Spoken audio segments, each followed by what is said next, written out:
Adolphus, think. Why me? He could have anyone, and yet they came hunting all the way across the continent for me. Welcome to MsMojo, and today we're counting down our picks for the top 10 things you missed in Queen Charlotte, a Bridgerton story. Agatha, I will raise the Danbury children as my own. I will care for them as I do you. But I must have an heir. For this list, we'll be looking at Easter eggs and hidden details you may have missed in Bridgerton's Queen Charlotte spinoff. Let us know in the comments which Bridgerton sibling is your favorite. Number 10. Eloise. As well as following the royal family's hunt for a new heir to the throne, the modern sections also focus on Violet Bridgerton and Lady Danbury. Eloise is in some kind of squabble with Penelope, and you know how close those two are.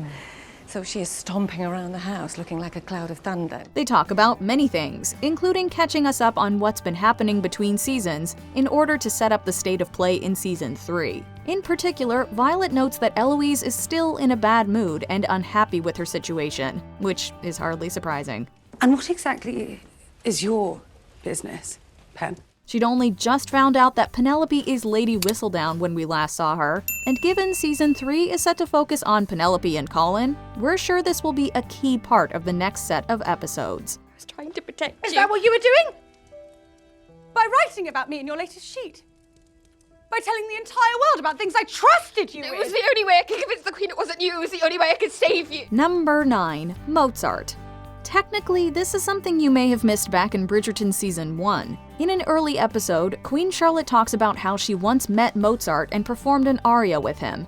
I became acquainted with Mr. Mozart when he was not 10 years old. The boy accompanied me as I sang an aria. This is true, but we weren't expecting this to be shown fully in her spin-off show. Of all the things that happened to the Queen, a performance by Mozart, who performed for most of Europe's major royals during his life, is not all that noteworthy.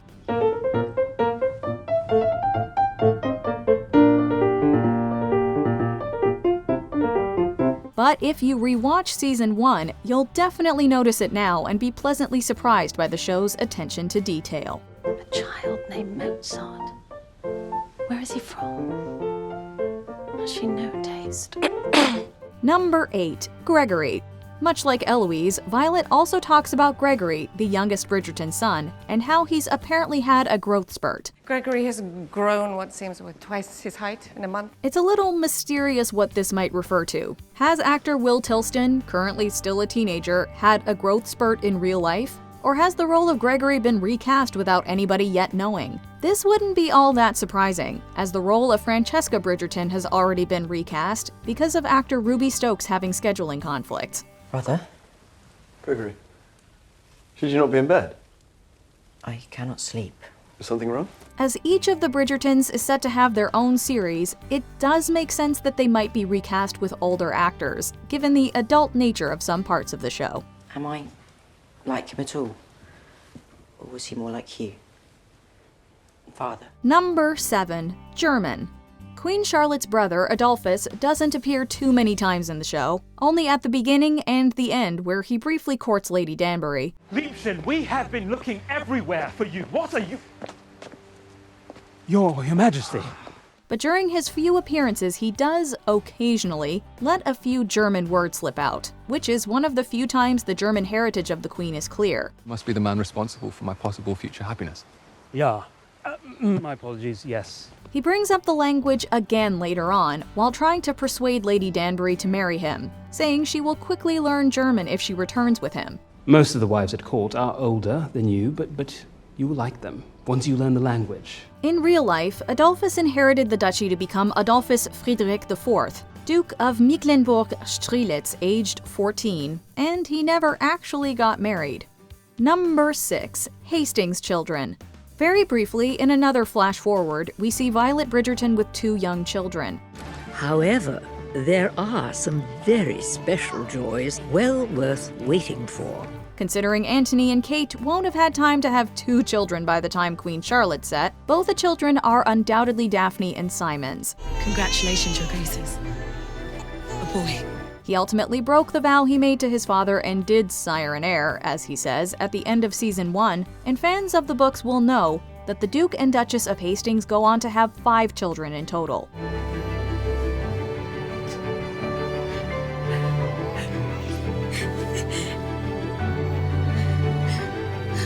However, given that both Regé-Jean Page and Phoebe Dynevor have currently ruled out future Bridgerton appearances, it's not clear how many of their kids will appear in the show.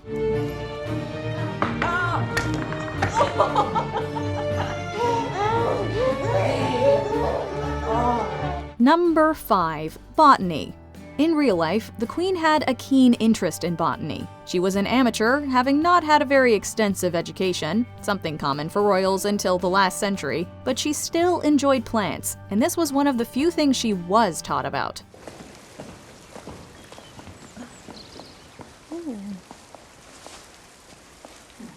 And we see her frequently in the greenhouse at Kew in the show, notably picking oranges. Orange.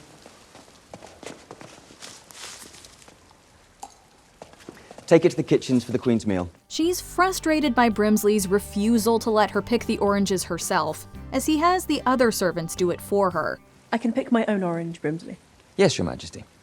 And one very famous flower, the distinct bird of paradise, is actually named after her in honor of this passion. Its Latin name is Strelitzia reginae, as she was a princess of Mecklenburg-Strelitz.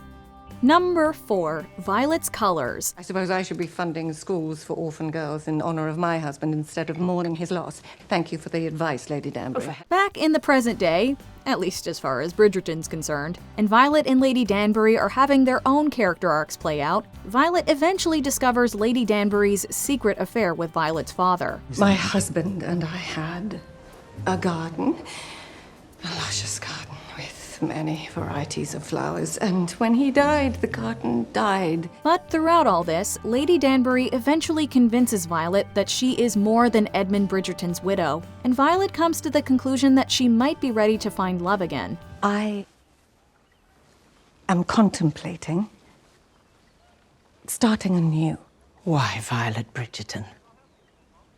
Hurrah for you. Only contemplating. The costume design then took Violet away from the classic duck egg Bridgerton blue, and she's been able to incorporate some new colors and shades into her wardrobe, showing her openness to new attachments. Number 3. Older daughters. I believe I am a married woman. Yes. And where are your babies? You have made 0 heirs to the throne.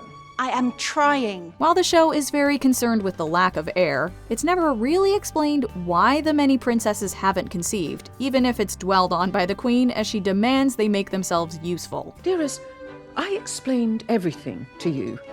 I drew you pictures. You are doing it correctly. But in real life, it was the Queen herself who brought this about. She gave birth 15 times, and according to some sources, kept her daughters close to home and refused to allow them to marry in order to spare them what she had gone through. It is not a difficult task. Your father and I made 15 royal babies all by ourselves.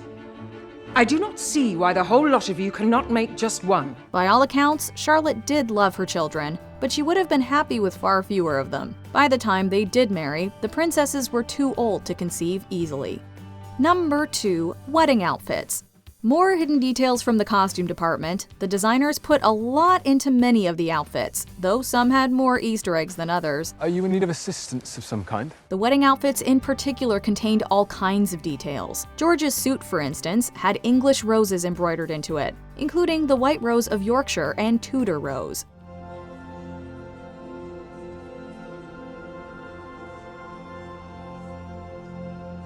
Charlotte's wedding dress, on the other hand, had ivy embroidered into it, another symbol of England. This choice was explained by designer Lynn Paolo as showing how Charlotte, quote, was forced to wear a British gown.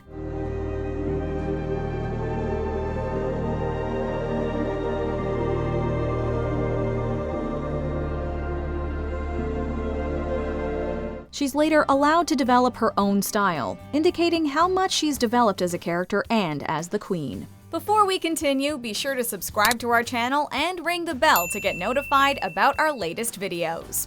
You have the option to be notified for occasional videos or all of them. If you're on your phone, make sure you go into your settings and switch on notifications.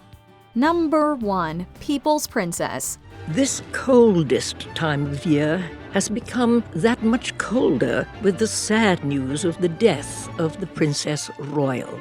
This one's actually a little bizarre. Eagle-eyed viewers may have paused the show to get a look at the pamphlet announcing the death of Princess Charlotte of Wales to the masses. And if you did, you'll have noticed that Lady Whistledown calls Charlotte the People's Princess. In the 21st century, this moniker is obviously familiar to everybody as a name given to Diana, Princess of Wales. Sorrows, sorrows, prayers.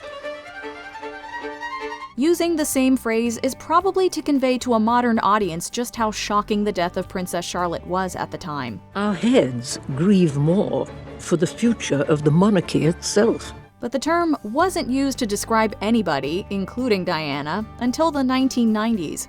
So it's a little anachronistic to see it here. Do you agree with our picks? Check out this other recent clip from MsMojo. And be sure to subscribe and ring the bell to be notified about our latest videos.